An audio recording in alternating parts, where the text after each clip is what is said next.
Yes. तो सबसे पहले आपका नाम बताइए। मेरा नाम अथर्व अमृतकर है। और आप हमारे कौन से बैच से थे? मैं शौर्य बैच और टॉपर एडवांस बैच दोनों में था।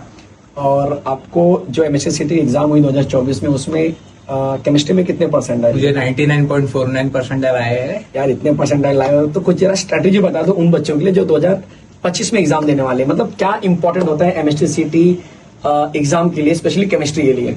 स्पेशली पहले तो हमें बोर्ड के कंसेप्ट सारे क्लियर करने चाहिए और ब्लाइंडली सोविंद्र को पहले फॉलो करना चालू कर दो। तो उसके अलावा और भी सेल्फ स्टडी में क्या करना चाहिए? सेल्फ स्टडी में डेली एमसीक्यूज के प्रैक्टिस रखिए। ब्रह्मास्त्र बुक से हमारे एमसीक्यू सॉल्व कीजिए। और भी जो है text book reading is very important. और भी करते रहिए, मतलब कि लेक्चर देखते रहिए, महामैराथन सर का देखते रहिए और हो जाएगा, परसेंटेज अच्छे आ जाएंगे। ओके, तो इसमें क्लास 12 का कंसेप्ट इंपॉर्टेंट है बोर्ड का। फिर हमारी जो बुक आने वाली है अभी 2025 के लिए, ब्रह्मास्त्र बुक हुआ, जैसे आपने बताया कि आपने अपने टाइम पर पूरा एमसीक्यू पढ़ डाला था कि कोई ऐसे पूरा कुछ ऐसे डाउट में रखा था कि नहीं 1-2 ईयर का छोड़ देता हूँ? नहीं, उसमें ईयर से 5-10 छोड़े रहेंगे। अच्छा, मतलब 5-6 चैप्टर, 5-6 क्वेश्चन। हाँ, एक चैप्टर से 2-3 क्वेश्चन छोड़े रहेंगे। अच्छा, क्वेश्चन छोड़े रहेंगे, बाकी मतलब पूरे के पूरे 25 चैप्टर पूरा करना? पूरा। ओके, तो भाई पीवाईक्यूज मतलब बहुत ज्यादा इंपॉर्टेंट है। पीवाईक्यूज मतलब एग्जाम के क्वेश्चन है। अच्छा, पीवाईक्यूज मतलब एग्जाम के क्वेश्चन है, तो पीवाईक्यूज के साथ समझौता बिल्कुल नहीं कर सकते। ठीक है, तो पीवाईक्यूज आपको करना ही है। और जो बोर्ड का था, बोर्ड में भी बहुत अच्छा आपने फोड़ा है। हाँ। तो बोर्ड का क्या हिसाब किताब था? बोर्ड में कैसे करते हैं आप? बोर्ड में कैसे रेगुलर नोट्स बहुत इंपॉर्टेंट है, स्पेशली ऑर्गेनिक के नोट्स। तो रिएक्शन जब हम लिखते हैं तो उसके लिए बहुत प्रैक्टिस लगता है। तो नोट्स होंगे ना, जैसे सर के नोट्स है, सर कैसे नोट्स में हर एक रिएक्शन के बाद नोट लिख के देते थे कि ऐसा ऐसा। जैसे कि एक स्टार्टिंग में हैलोजन डेरिवेटिव्स था, तो उसमें वो लुकास रिएजेंट का था। तो सर ने बहुत एकदम स्पेशली, मतलब एकदम बहुत अच्छे से नोट्स वगैरह बना के दिए थे उसके। तो उसके बाद अल्कोहल फिनॉल से बहुत अच्छे चैप्टर्स है। बाकी इनऑर्गेनिक का तो आप टेक्स्ट बुक से कर ही सकते हैं मार्किंग करके। और बाकी फिजिकल का आपको सर से न्यूमेरिकल का प्रैक्टिस इतना मस्त मिलेगा आपको, इतना हर चैप्टर के बाद सर फोड़ के न्यूमेरिकल्स लेते हैं सर, इतना पूछो ही मत। मतलब इतना प्रैक्टिस हो जाता है कि कोई भी न्यूमेरिकल आ जाए छोड़ेंगे ही नहीं बच्चे। तो भाई सिंपल सा कंसेप्ट है, अगर आपको सिटी में फोड़ना है तो बोर्ड बहुत अच्छा करना पड़ेगा। ठीक है, बोर्ड के बिना आप डायरेक्टली सिटी में फोड़ना आपके लिए थोड़ा सा मुश्किल होने वाला है।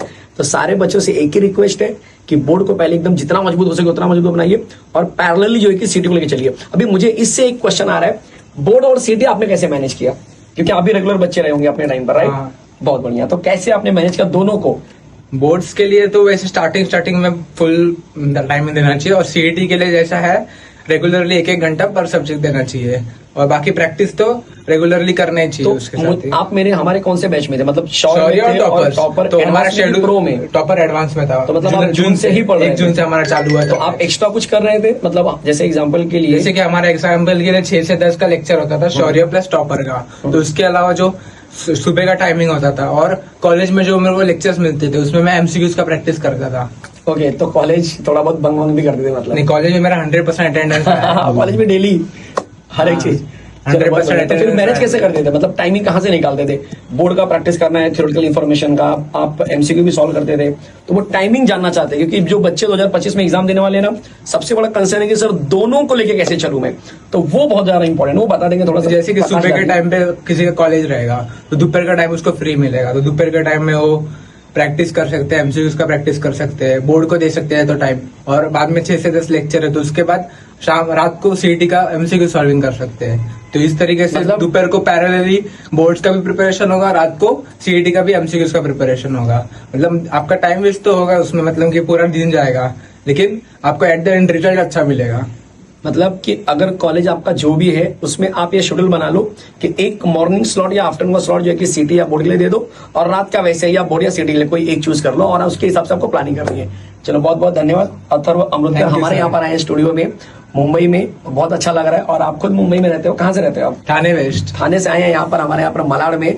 तो बहुत बहुत धन्यवाद टाइम देने के लिए। एक कॉल पर आप चले आए यार, बहुत दिल से धन्यवाद। Thank you sir, thank you.